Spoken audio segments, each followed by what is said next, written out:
प्यारे मित्रों, आज मैं आपके लिए रामधारी सिंह दिनकर जी की रचना कुरुक्षेत्र से द्वादश में संकलित अभिनव मनुष्य नामक शीर्षक रचना लेकर उपस्थित हूँ।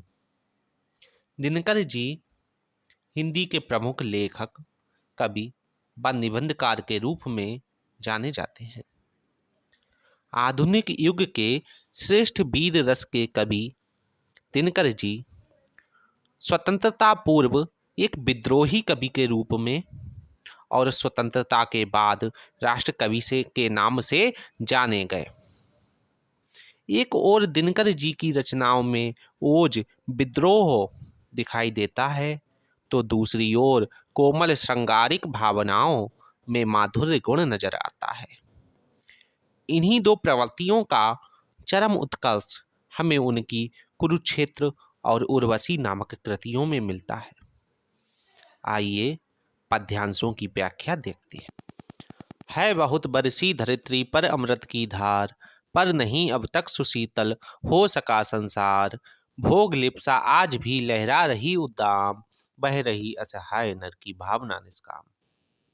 राष्ट्रकवि दिनकर जी बताते हैं कि इस धरती पर अनेक बार अमृत की वर्षा हुई, अर्थात इस संसार में अनेक महात्माओं ने समय समय पर जन्म लेकर अपने उपदेशों की, अपनी अमृत वाणी की वर्षा की, किंतु उससे आज तक भी इस संसार में शांति स्थापित नहीं हो सकी। आज का यह आधुनिक मनुष्य ईर्ष्या, द्वेष, कपट, धोखा, छल, घृणा आदि की अग्नि में निरंतर जल रहा है। उन संत महात्माओं की अमृत वाणी मनुष्य के हृदय की निरंतर भोग लिप्साओं की अग्नि को शीतल नहीं कर सके। आज का यह आधुनिक मनुष्य निरंतर नए नए भोगों को भोगने की लिप्साओं में व्यस्त रहता है, तो दूसरी ओर असहाय विवश मनुष्य भी मिलते हैं, जिनकी कोई भी कामना फलीभूत नहीं हो पाती है।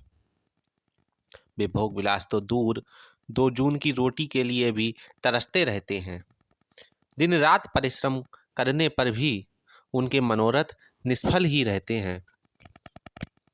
उनकी भावनाएं निष्फल होकर बह जाती हैं। साधु संतों की अमृत वाणी की वर्षा आज भी निष्फल ही बनी हुई है।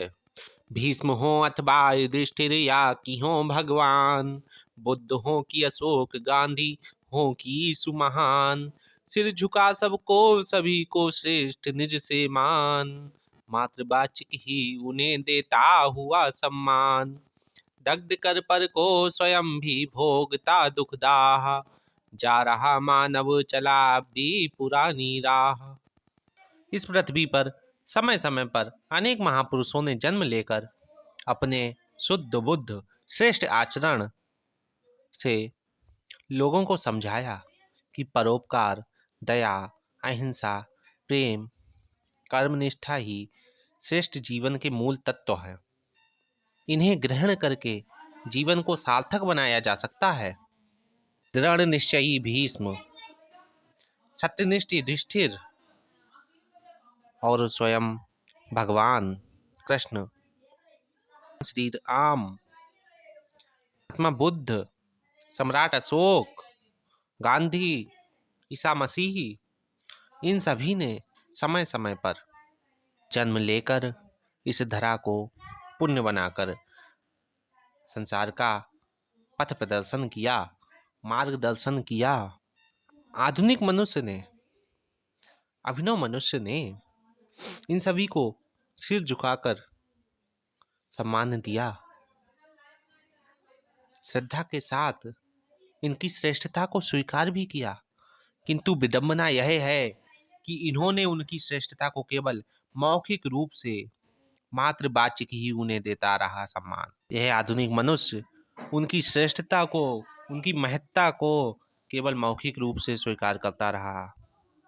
अर्थात आज का मनुष्य क्या है, किसी की जयंती होती है, किसी की पुण्यतिथि होती है, व्हाट्सएप पे फोटो लगा देता है, इंस्टा पे फोटो लगा देता है, फेसबुक पे फ़ोटो अपलोड कर देता है कि आज महाराणा प्रताप की जयंती की बहुत बहुत बधाई, भीष्म पितामह की जयंती पर बहुत बहुत बधाई, सम्राट अशोक की जयंती पर बहुत बहुत बधाई, 2 अक्टूबर पर महात्मा गांधी की जयंती पर बहुत बहुत बधाई।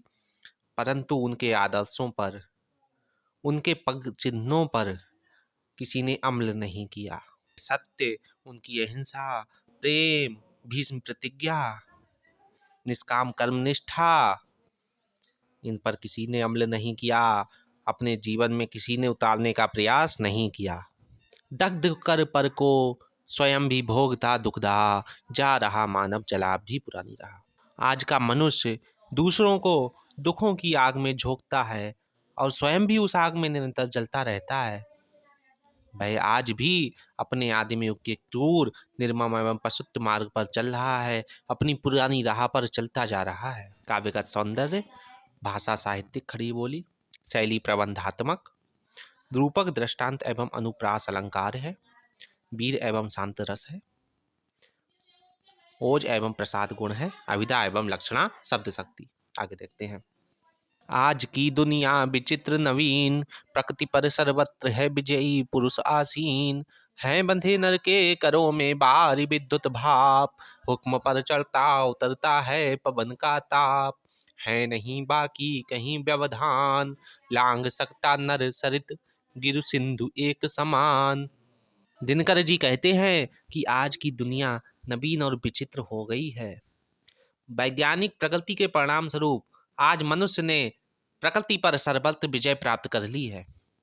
हैं बंधे नर के करों में बारी विद्युत भाप, अरि जल, विद्युत बिजली, भाप बाष्प। आज के इस मनुष्य ने अपने हाथों में जल शक्ति, विद्युत शक्ति, बाष्प शक्ति सभी कुछ बांध रखा है। मनुष्य जैसा चाहता है उस रूप में उसे प्राप्त कर लेता है। हुक्म पर चढ़ता उतरता है पवन का ताप। आज के मनुष्य ने इतनी प्रगति कर ली है कि रिमोट से एसी का बटन दबाता है और उसे ठंडी हवा प्राप्त हो जाती है। गर्म हवा चाहता है तो गर्म हवा प्राप्त होती है। तो यही है पवन का ताप। उसने पवन का ताप जैसा हुक्म करता है उसे वैसी ही हवा प्राप्त हो जाती है। हुक्म करता है बरसात प्राप्त होती है, हुक्म करता है बिजली प्राप्त होती है, हुक्म करता है गर्म पानी प्राप्त हो जाता है, भाप प्राप्त हो जाती है। सब कुछ आधुनिकता के कारण आज के मनुष्य के लिए कहीं भी कोई व्यवधान नहीं रह गया है। आज का मनुष्य नदी, पर्वत, समुद्र सभी को समान भाव से बिना किसी व्यवधान के लांघ सकता है। आज का मनुष्य पूर्णतया शक्तिशाली बन गया है। लेकिन आज के मनुष्य में मानवोचित गुण, मानवता का विकास नहीं हो सका। उसमें बुद्धि विकसित हुई है। विवेक की दृष्टि से वह आज भी आदिम युग के समान असभ्य शून्य बना हुआ है। साहित्यिक खड़ी बोली है, रूपक अलंकार है, अविधा और लक्षणा शब्द शक्ति है, ओज गुण है। शीश पर आदेश कर अवधारे, प्रकृति के सब तत्व करते हैं मनुष्य के कार्य। मानते हैं हुक्म मानव का महावरुणेश, और करता शब्द गुण अंबर वहन संदेश। नव्य नर की मुष्टि में विकराल, हैं सिमटते जा रहे प्रत्येक क्षण धिक्काल। दिनकर जी कहते हैं कि आज का आधुनिक मनुष्य इतना शक्ति संपन्न हो गया है कि उससे घबराकर प्रकृति के सभी तत्व, जल पावक गगन समीरा, धरती, पृथ्वी, आकाश, जल, वायु, अग्नि, ये सभी उसकी हुक्म को, उसकी आज्ञा को सिरोधार्य करते हैं। उसकी इच्छाओं के अनुरूप ये उसके सभी कार्य करते हैं। मानते हैं हुक्म मानव का महावरुणेश। वरुण जल के देवता और वरुणेश जो जल के देवता के भी देवता हैं, अर्थात सागर। जल के देवता तभी तो जल बरसाते हैं जब सागर से सूर्य के द्वारा बाष्पोत्सर्जन होता है, तभी तो बादल बनते हैं। महावरुणेश अर्थात महासागर, महासागर भी आज मानव का हुक्म मानता है और जल की वर्षा करता है। और करता शब्द गुण अंबर वह संदेश। पहले आकाशवाणी होती थी, लेकिन आज का मनुष्य, उसकी जेब में आकाशवाणी है। जब उसने चाहा कोई न्यूज़ देख ली, कहीं का संदेश उसे प्राप्त हो रहा है मोबाइल के द्वारा, रेडियो के द्वारा, तो ये क्या है? आकाशवाणी ही तो है। नव्य नर की मुष्टि में विकराल हैं, सिमटते जा रहे प्रत्येक क्षण अधिकार। इस नवीन मानव, इस आधुनिक मानव की मुट्ठी में सब कुछ कैद हो चुका है।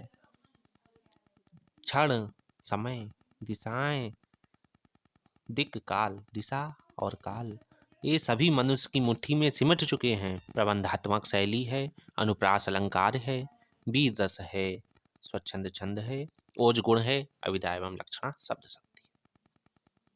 यह मनुज जिसका गगन में जा रहा है यान, कांपते जिसके करों को देख कर परमाणु, खोल कर अपना हृदय गृह सिंधु भू आकाश, है सुना जिसको चुके निज गुह्यतम इतिहास। खुल गए पर्दे, रहा अब क्या यहाँ आगे, किंतु नर को चाहिए निर्विघ्न कुछ दुर्जे, सोचने को और करने को नया संघर्ष, नव्य जय का क्षेत्र पाने को नया उत्कर्ष। आज मनुष्य का समुद्र में ही नहीं वरन आकाश में भी यान, वायुयान विचरण करता है। वह पक्षी की भांति आकाश में उड़ सकता है और वह इतना शक्ति संपन्न है कि उसके हाथों को देखकर परम शक्तिशाली परमाणु भी भय से थरथराने लगता है। खोल कर अपना हृदय गृह सिंधु भू आकाश, सागर, पृथ्वी, आकाश, पर्वत, इन सभी ने उस मनुष्य के सामने अपने हृदय खोल कर रख दिए हैं, अपना इतिहास सुनाने लगे हैं। अर्थात आज के मनुष्य ने इतनी खोज की है, इतने शोध किए हैं कि उसने पर्वतों को काट काट कर पर्वतों के भीतर गुफाओं की खोज की है, उसने समुद्रों के अंदर खोज की है, उसने धरती के अंदर खोज की है कि कहाँ कौन सी खाने हैं, कितने आकाश में आकाश को खोज की है, कितने आकाश में मंदाकिनियाँ हैं, कितने नक्षत्र हैं, ये सब उसने खोज कर लिए हैं। तो ये आधुनिक मनुष्य की खोज जो है, इनसे उसके इतिहासों का पता चलता है। खुल गए पर्दे, रहा अब क्या यहाँ आगे। समस्त पर्दे, इस प्रकृति के समस्त पर्दे उस मनुष्य के सामने खुल गए हैं, कुछ भी अज्ञेय नहीं रहा है। नर को चाहिए नित विघ्न कुछ दुर्जे, लेकिन इस मनुष्य को, इस आज के मानव को नित नूतन कुछ दुर्जे, जिसे जीतना कठिन हो, जिसे खोजना कठिन हो, गोपनीय ऐसे विघ्न इसे नित्य चाहिए अपनी खोज करने के लिए। मनुष्य ऐसी उपलब्धियों की कामना करता है जिन्हें सरलता से प्राप्त कर पाना संभव नहीं है। आज का यह मनुष्य नव्य जय का क्षेत्र पाने को नया उत्कर्ष, निरंतर बाधाओं को आमंत्रित करता है जो कठिनाइयों से भरी हुई हों और जिन पर विजय प्राप्त करी जा सके। वह चिंतन एवं कर्म की दृष्टि से प्रत्येक बार नए नए ढंग से संघर्ष करने की ओर लालायित रहता है। यह नवीन क्षेत्रों में नई विजय प्राप्त करके आगे बढ़ना चाहता है। खड़ी बोली है, अनुप्रास एवं मानवीकरण अलंकार है, लक्षणा शब्द शक्ति है, ओज गुण है। आगे के पद्यांशों की व्याख्याएं आपको नेक्स्ट वीडियो में मिलेंगी।